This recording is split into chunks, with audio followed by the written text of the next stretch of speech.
Sungai menjadi salah satu sumber air yang keberadaannya berada di permukaan bumi. Mengalir dari hulu ke hilir, melintasi berbagai wilayah dan daerah.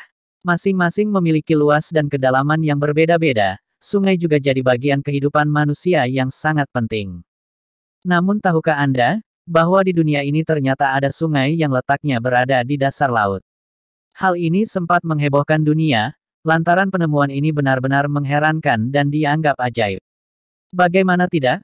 Air sungai yang umumnya diisi oleh air tawar malah ada di dalam dasar laut. Sungai dalam laut sendiri adalah sebuah fenomena alam, di mana terdapat sungai dengan karakteristik air tawar di dalam laut dengan air asin. Fenomena tersebut ditemukan oleh seorang oseanografi asal Prancis, yaitu Yves Cousteau di kawasan Cenote Angelita, Meksiko. Sungai ini ditemukan pada kedalaman 115 kaki atau setara dengan 35 meter dengan lebar sekitar setengah mil. Sejumlah peneliti melakukan penelitian, bahwa sungai di dalam laut ini terbentuk akibat fenomena haloklen.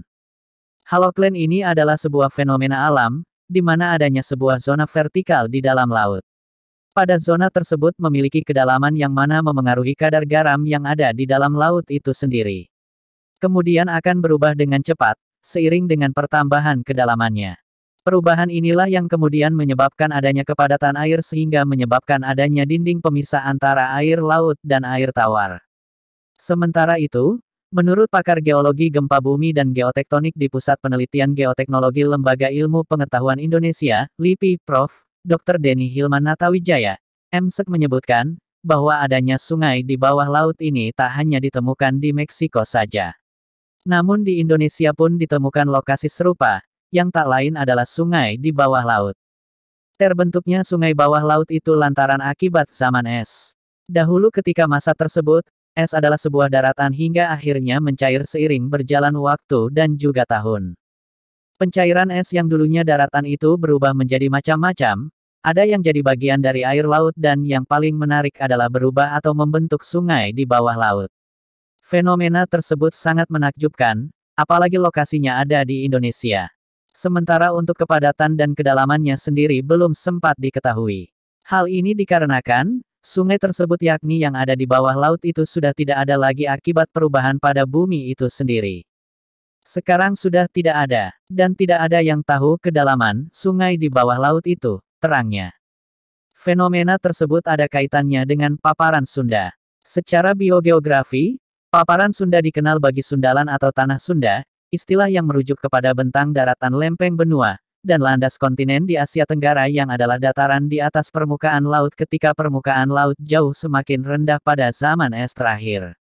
Tanah Sunda sendiri termasuk Semenanjung Malaya, Kepulauan Sunda Luhur termasuk Kalimantan, Sumatera dan Jawa, serta laut dangkal di sekitarnya, yaitu Laut Jawa, Selat Malaka, Selat Karimata, Teluk Siam, dan anggota selatan Laut China Selatan. Terdapat tebing curam dasar laut membatasi batasan timur tanah Sunda yang sama dengan batasan garis Wallace, dicetuskan oleh Alfred Russel Wallace, yang menandai perbatasan timur persebaran mamalia benua Asia. Di mana itu juga menjadi perbatasan selang zona ekologi Indomalaya dan Australia. Hal ini menjadi bukti, bahwa pulau-pulau Sunda Luhur pernah bersatu dengan benua Asia adalah sebaran macam mamalia Asia seperti beberapa macam kera, gajah, macan dan harimau yang ditemukan di benua Asia, Sumatera, Jawa, dan Bali, serta mempunyainya orangutan adil di Sumatera dan Kalimantan.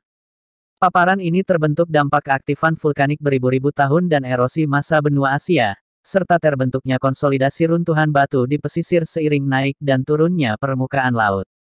Kemudian keajaiban sungai di bawah laut pun juga tertulis dalam Al-Quran. Allah SWT berfirman. Dan dialah yang membiarkan dua laut mengalir berdampingan, yang ini tawar dan segar dan yang lain sangat asin lagi pahit, dan dia jadikan antara keduanya dinding dan batas yang tidak tembus. Qs. Al-Furqan ayat 53. Di kedalaman sekitar 30 meter, Cousteau menjumpai beberapa kumpulan mata air tawar dan segar sangat sedap rasanya, tidak asing sebagaimana air di sekelilingnya. Seolah-olah ada dinding atau membran yang membatasi keduanya. Seperti dikutip dari buku Islam Itu Ilmiah, penerbit Laksana.